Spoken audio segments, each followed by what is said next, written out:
Welcome back into DSI. We do have a little bit of news to get to before we get you back to the sports, guys. And we're going to begin with one of our biggest stories. On Friday afternoon, protesters gathered outside of Salisbury City Hall to raise concerns about a local wiretapping case. Jake Burdett, a 21-year-old Salisbury University student, was charged with 2 felonies back in October for live streaming a meeting with staffers for Congressman Andy Harris. In court on Friday, Burdett took a deal and avoided jail time. 47 ABC learned that Burdett will be on probation for 3 years, will be required to complete 100 hours of community service, and will have to pay some court fees. Burdett says he's thankful that the state offered probation before judgment, but says that there's still some work left to do.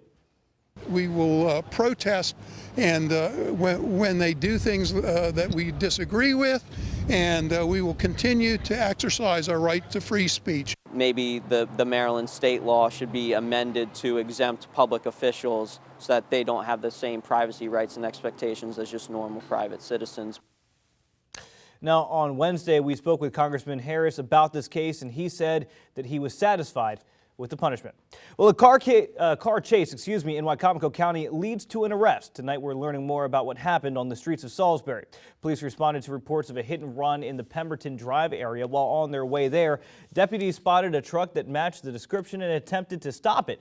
Officials say that's when the driver, later identified as Daniel Ohm, led the deputy on a chase through residential streets in West Salisbury, stopping eventually at a dead-end road off of Fitzwater Street. That's when Ohm accelerated his car, driving towards police, who later devised an attempt to deflate his tires. That same deputy then discharged 1 round from his weapon, which hit Ohm's truck. Ohm continued driving down Fitzwater Street with multiple deputies in pursuit. He was eventually stopped on Strawberry Way, where they removed him and arrested him.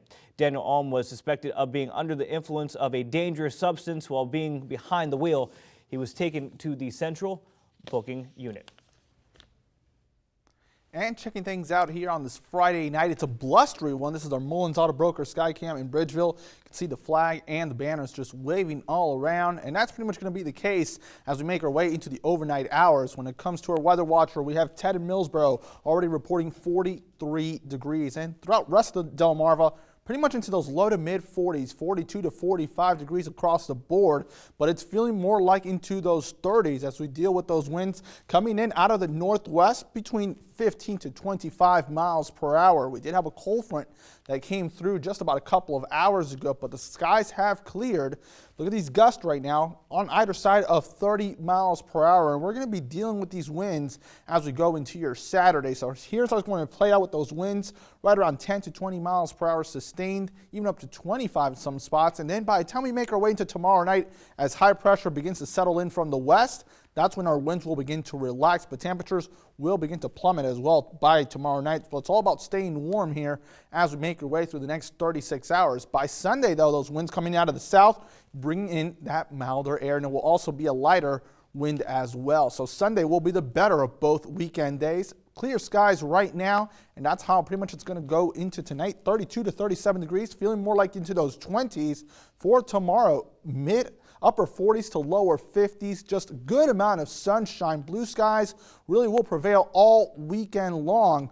Now, as we head into your Sunday, however, we may begin to see a couple of high clouds. Those clouds will continue to increase more so as we make our way into your Sunday night, and then bringing rain by Monday with the next cold front. And that one will actually bring our temperatures up into the 60s before the front on Monday, before dropping it down into the 40s by Tuesday. Great weather, though, for the rest of the work week as temperatures go on a steady increase from those 40s into those 60s. Julian?